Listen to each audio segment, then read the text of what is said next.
Okay,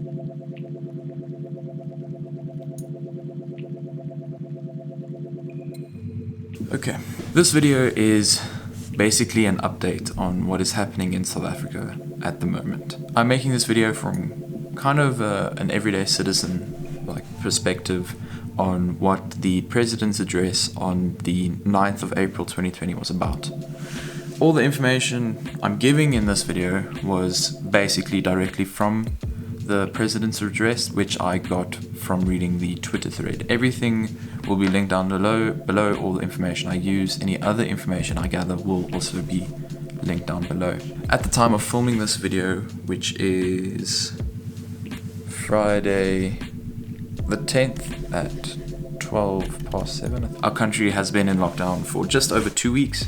And what that means, in short, is that our borders are closed to the world. Businesses have closed. A lot of people have lost their source of income. The SA economy has pretty much stopped. We aren't allowed to leave our homes unless it's absolutely necessary. If you are caught breaking any lockdown rules, it is punishable by imprisonment or by a fine. Next, I'm pretty much going to sum up what I took from the president's address. So the president thanked the people of South Africa for the commitment, the cooperation, and the patience that we've had as a nation. When the lockdown was announced, there were 340,000 confirmed cases worldwide. There is currently 1,588,963. The stats and evidence coming in from all over the world confirmed that what the president did in taking the country and putting into lockdown was correct. This initial lockdown was for 3 weeks and it was supposed to end next week. Since the lockdown started, the number of confirmed cases in South Africa dropped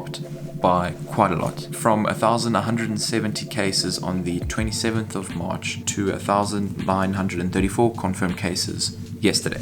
This shows incredible progress in terms of slowing the spread of the virus. Another way to look at this is that in the 2 weeks before the lockdown, the daily increase was at 42%. And since the lockdown started, it's dropped to 4%, which is incredible. President Ramaphosa also said that the government does recognize that it needs to expand its testing and kind of get more testing out there so that they can get a more accurate number on the cases and everything, which is good. It means that they are recognizing this potential weakness and working on it. The president then went on to explain that if the government were to lift the lockdown too soon, it would cause more harm than it would good. And this is when the breaking news was given. The nationwide lockdown has been extended by 2 weeks. So that's pretty big. I hope everybody realizes that. And I think a lot of people also kind of saw it coming, but it's a huge thing. And I don't think it wouldn't have been done if it wasn't necessary, which is why we should take it seriously. After the big news, President Ramaphosa then went into kind of the nitty-gritty details of what this means and the economy and that kind of thing.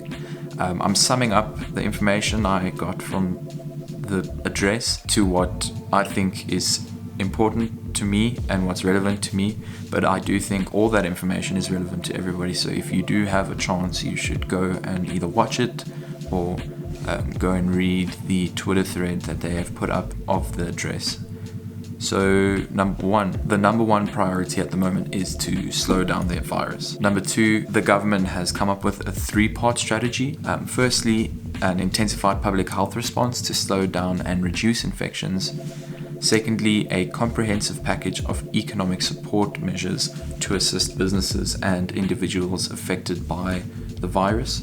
And thirdly, a program of increased social support to protect vulnerable people and households. The government is rolling out community testing and screening programs throughout the whole country and all the provinces. Fourth, the CSIR will keep track of all screening and testing data and any other data that is formed from this lockdown. 3 billion rand has been set aside for medical supplies. The government is working on providing food and water to the poorest areas of South Africa. The Solidarity Solidarity Fund has raised 2.2 billion rand, which is incredible, and 1 billion rand has been allocated to buying necessary medical supplies such as surgical gloves, masks, testing kits, that kind of thing. If you don't know what the Solidarity Fund is, I'll leave a link down below that explains it, just so you can kind of understand what it is. Even though all these measures have been put in place and are necessary, it's not enough, and additional extraordinary measures will be put into place over the following weeks and months. The President, Deputy President, Ministers and Deputy Ministers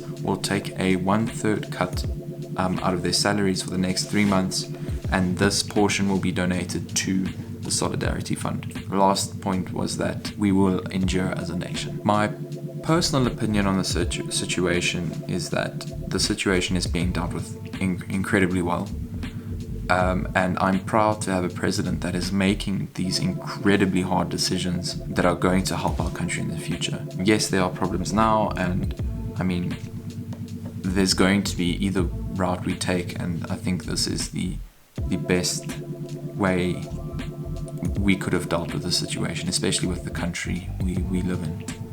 I feel sorry that President Ramaphosa has the lives of millions of people on his shoulders, and I think he has realized this and has taken the necessary precautions to save as many lives as possible. This video, it's just me, Cameron Rain Blake, a common South African person, trying to help people who watch this channel understand what's happening in our country. This video will also serve as kind of like a reminder of what's happened.